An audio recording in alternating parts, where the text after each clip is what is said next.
Do you have a rare 1982 penny? Well, we're going to show you what you could look for on those pennies that can give them an extreme amount of value. So welcome back to Couch Collectibles. Hope you guys are having an awesome day. As always, this first 1982 penny here could easily be passed up if you guys are searching coin rolls from the bank, or you inherited a coin collection, or you're going through a coin jar. This is something that could easily be passed up by people that are not really coin roll hunters or coin collectors in general. But as we can see here, you could see the date 1982 on Lincoln's shoulder. You also see the word Liberty up here going through Lincoln's head. Now that is a double strike error. So this mint error coin has been double struck and that design is rotated. Now if we look at the reverse of the coin, it's a lot more noticeable because you can see the Lincoln Memorial there, rotated, double struck and rotated, and also all the lettering of the design, of course, as well. So this coin sold for nearly $600 at auction. Such a simple error to look for. One of my favorites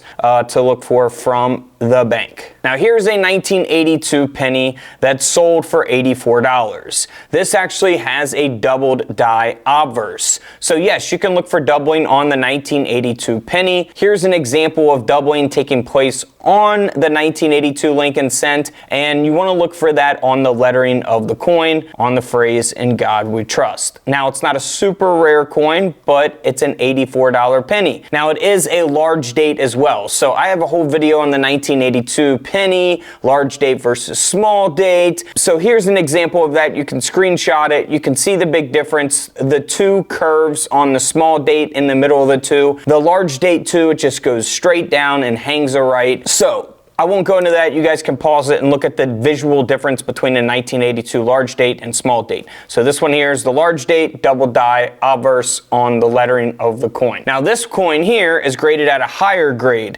The last coin was graded at a 64 red. This is graded at a 65. So the condition will increase the value as well. Same thing here. We have a large date that's a double die obverse, but it's one grade higher. And we go from an $85 coin to over a $260 coin as this one here sold. So really a big difference in values there just based on one grade higher. So pretty good there. Now if we also take a look at this 1982 penny, it looks normal on the reverse of the coin, but as we flip the coin over, you can see that something doesn't look right. It kind of looks distorted. Well, that's because the coin was struck through a late stage die cap. So a capped die mint error here. The coin is graded and authenticated at a mint state 65 red, and the coin ended up selling for over $130. Moving right along to a 1982 penny that has a misaligned die and a partial collar.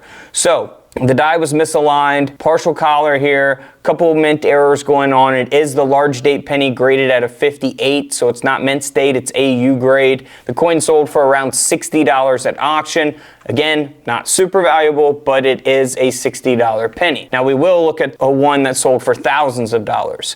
Now here's a pretty cool mint error. This is a partially unplated planchet on the 1982 Lincoln penny. Now this is the large date zinc. So you'll notice also in 1982, of course, it was the transitional year. So when you weigh these coins, you will have some that weigh 2.5 grams and some that weigh 3.1 grams. The 3.1 gram pennies are mostly copper. The 2.5 gram pennies are made of mostly zinc. So that was the transitional year where they went from mostly copper pennies to mostly zinc pennies. And in 1982, there's 7 different pennies. Again, I've done a whole video on that. Just type in 1982 penny Couch Collectibles and you'll find that video. This coin ended up selling for around $150 at auction. Here's another partially plated 1982 penny. This is the small date. So it is the 1982 D small date that sold for around 20 bucks at auction. So not in the best condition, graded at a 62, but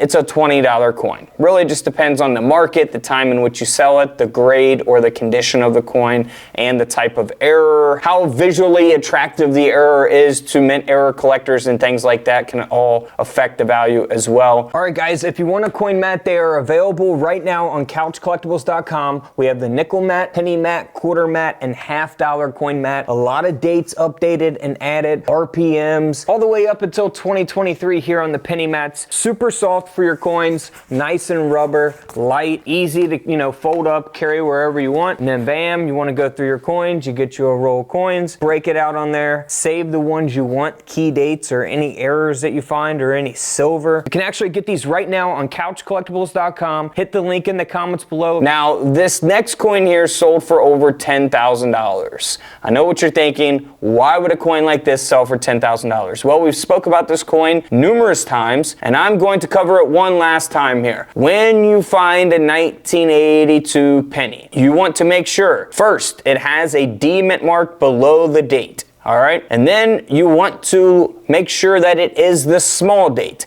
The small date will have that curve in the middle of the two. All right, so you got the small date, you got the D mint mark, and you want to make sure that it weighs around 3.1 grams, not 2.5 grams. So small date, D mint mark, 3.1 grams. That will make your coin be worth a lot of money. This coin sold for nearly $11,000 at auction. So if you guys want to find a valuable 1982 penny, that is the one that you want to be looking for. 3.1 grams, 1982 small date with the D mint mark below the date.